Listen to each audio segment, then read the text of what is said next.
Welcome back. According to the Canadian Women's Foundation, 67% of all Canadians say they personally know at least one woman who has been sexually abused or physically assaulted. Let's sit down with someone who's focusing on the solutions to help reduce this statistic. Kashmala Qasim is pursuing a PhD at York University in social psychology. She has been a lecturer in the Department of Psychology at the Islamic Online University and has also received Level Pastoral Counselling Training from the University of Toronto. Let's hear her thoughts on Islamic counseling. Welcome to the show, Kashmala. Jazakallah khair. Thank you. So I know you do a lot of work in the field of abuse for women. I'm just wondering, is that something that's still a thing? Well, it is, but how often do you see it in your workplace? So in terms of abuse, when I did do counseling and I was being trained for pastoral counseling, I would say more than 50% of my clients had faced some sort of abuse. So whether it was emotional, sexual, physical, domestic, psychological, financial, there were so many different types of abuse, and I was actually shocked that it existed then. And even now, when I get phone calls or emails, the primary issue tends to be some form of abuse. So it's quite common.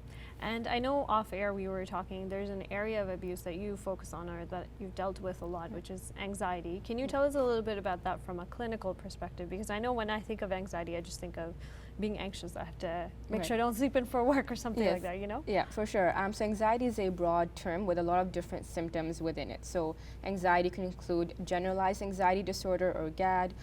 There's panic attacks, which are part of it. There's agoraphobia, in which you're scared to go outside. So it's actually a very broad term. Oh, wow, and really? Whenever we feel symptoms of anxiety, we just say, okay, I'm anxious. But it could be anything from heart palpitations, sweaty palms, a headache, dizziness. So it looks like physical symptoms, but it's actually arising from a mental health issue or a mental problem. And so how do people, like when people come to you, how do you diagnose them with anxiety? So just wanted to make it clear that counselors, we actually don't make a diagnosis. Oh, okay. So you would have to go to a psychiatrist or psychologist to actually be diagnosed with an anxiety disorder. And then they would refer you to Yes, a counselor. exactly. Oh, so we would okay. just conduct therapy. So if you say you're feeling anxious, I'll just take that at face value and I'll just help you get through that anxiety. Oh, okay. And do you find that, you know, there are a lot of, especially in the Muslim community, when it comes to, you know, people struggling with abuse or, you know, anxiety type related issues, they go to community leaders within our community to help them. Do you find, what's your take on the type of counseling that our community generally provides? So generally what I've seen is that people, usually the first form of help is the family doctor, and then the second form of help is imams. So it's imams or family doctors. And to be very honest, many of them have not been trained in counseling or mental health related issues. They are trying their best, so I will give that to especially the imams. They're fully booked, they're overbooked, and they are trying their best to help the community, but they're not actually trained in psychotherapeutic methods. They're trained Islamically, and many of them, they actually just provide advice. So they give counsel, but they don't provide counseling. So that's sort of the differentiation. So what's the difference? Explain that term to me. What's the difference from, I guess, a clinical perspective between counsel and giving counseling? So counseling is basically a term that encompasses 4 different essentially levels of therapy, and that therapy includes empathy, validation, providing a safe space, and a non-judgmental attitude. So everything stems from those 4 principles, and giving counsel is just giving advice. So you come to me, you say, I'm having problems with my husband, I'll just say, sister, just be patient, inshallah, Allah is with those who are patient. So that is counsel. Yeah, and it sounds like the elements that you're talking about counseling aren't always necessarily there when people, I think, go to seek out help in these community mosques. So what's your advice? From the sounds of it, I think you're exploring a new model of Islamic counseling. Tell me a little bit about that. So I've just started my research. It's just the very initial phases of my PhD. I'm just in my first semester. So as of right now, I don't really have like a full model or anything like that. I'm just conducting a literature review just to see what's out there. And there's actually not much out there as of right now. And that's why I'm interested in exploring this further. And your research is focusing to look at specifically about Islamic counseling, right? Yeah, okay. So Islamic. So we're trying to combine the principles of Islam, so things like tawakkul, just relying upon Allah, patience, having the God consciousness, the taqwa of Allah, combining it with those 4 principles of counseling that I mentioned earlier, with psychology, psychiatry, and just bringing it all in together. So what we really want to do is focus on validation, empathy, and tie it in with the Quran. So I'm actually looking more specifically at the Quran and how the explanation, the recitation of the Quran can be combined with counseling as well. And I know you did previously, before starting your PhD, I know you did mention that you've done counseling, or you've provided counseling for women, and I'm assuming you've used this methodology. Yeah. What does that look like? Okay, so essentially when we are doing counseling, it actually looks like this. So there's two chairs. Okay. So I think a lot of people have that Freudian perspective or psychiatry Yeah, perspective. like someone with glasses. Yes, crossed glasses, legs. like old man, Yeah. and you're lying down on a couch Yeah. and you're like hypnotized or you're dreaming or something. So it's actually nothing like Okay. that. In the movies it is, but not in real Not in life. reality. Okay, good So to we're actually know. just sitting like this face to face. We do things like thought charts. So I'll ask you to complete a thought chart. So you have to rate your emotions. So that will help you with your negative thoughts. We do role playing, empty chair technique. So we just put an empty chair in front of the client and they just pretend as if it's their husband or their mother-in-law, and they just yell at the chair and just let it all out. We do Okay. art therapy. So it's a lot of different forms of counseling that we use. Perfect. And how do you find that people have responded to that? Because it definitely sounds like it's something, I think art therapy now is becoming more and more common. Yeah. This idea of venting, I think we all do it informally, but Yeah. to now structure it in a counseling format, do you find that the community or women are like responding in a positive way, or are they kind of like, what's going on? Yep, it's a great question. So I'm from a science background and counseling is an art. So I was actually very hesitant about even trying out counseling. I just wanted to see how it looks like myself. And I thought, okay, if you can't give advice, how would this ever work?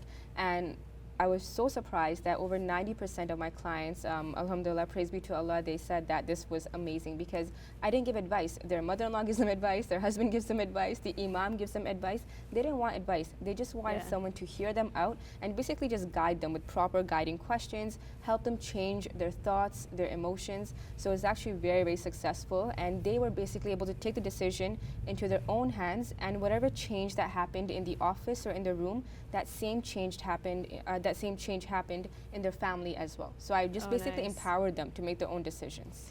And do you find that, like, is this specific to just women, or do you deal with clients who are men as well? So primarily my internship was at Al Huda Institute, which is the main staff and students there are women. So primarily it was women, but I've also done a little bit of couples therapy as well. So some of the men came in as well, and that added a whole new dynamic to the therapy. And surprisingly, it worked there as well. I did art therapy with a few couples, and that actually worked. So they would literally draw with crayons and pencil crayons their relationship, and the husband would make it all like black and red, and the wife would make it all pink and yellow, and then we would just discuss like, how does this relationship look like on paper? So it worked even again without giving any advice. They sort of just managed to help each other out in their relationship. This is very interesting because normally you wouldn't think that people would be so receptive to it, but it's great. What about programming? What advice do you have when it comes to developing programming so that it's more in line, with ideas that you've just mentioned?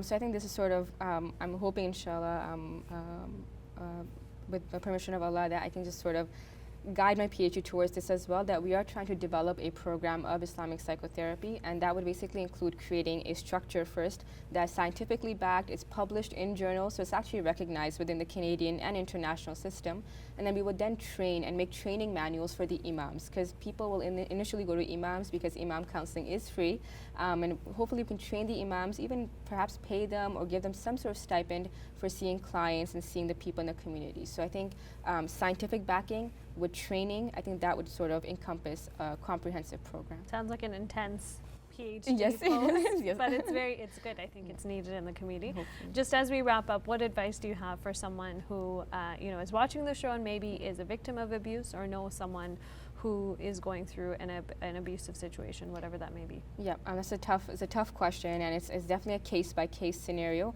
But just some general, not advice, but just some general recommendations that I can make is that if it's something like harmful, if you have like a black eye, or if you're actually physically getting hurt, or even emotionally, you need to first of all step out of the situation. Maybe go to your parents' house for a little while, go somewhere where it's safe. From that point, you can access resources. Our Spices Community Engagement website has a sheet of Muslim counselors within GTA. So And contact sorry, what does any with them. SPICES stand for? Student Proposed Initiative for Community Engaged Scholarship. Perfect. And that's something that you manage? Yes, that's something that it was part of my master's program. So we had just developed this from a different series of workshops, and we realized this was a need in the community. People are just Googling like Muslim counselor and they're not finding much. So we just decided to I've done that. Yes, you've done that as well, yes. you mentioned. So we decided to just make a sheet. So you can contact any Muslim counselor, or even a non-Muslim counselor, even a Christian pastoral counselor. If you're a student at your university, you will most likely have a chaplain. Contact them and get some counseling. It'll really help. It will not end your abusive relationship because they're not going to give you advice, but it'll at least help you cope with it a lot better and learn the tafsir of the Quran, learn the tafsir of those ayahs that do talk about marital relationships. So combine the Quran, combine it with counseling, and inshallah, with the permission of Allah, you will see results. This is a very interesting conversation, and we hope to have you back once your PhD is done, and so we can discuss, all that you've accomplished. Thank you so much. No problem. Thank you so much. Hey YouTube, we hope you benefited from this video. If you liked it, or if you didn't, let us know in the comments below. And if you're interested in learning more, check out some of our other videos. And don't forget to subscribe so you can get new videos every Monday, Wednesday, and Friday.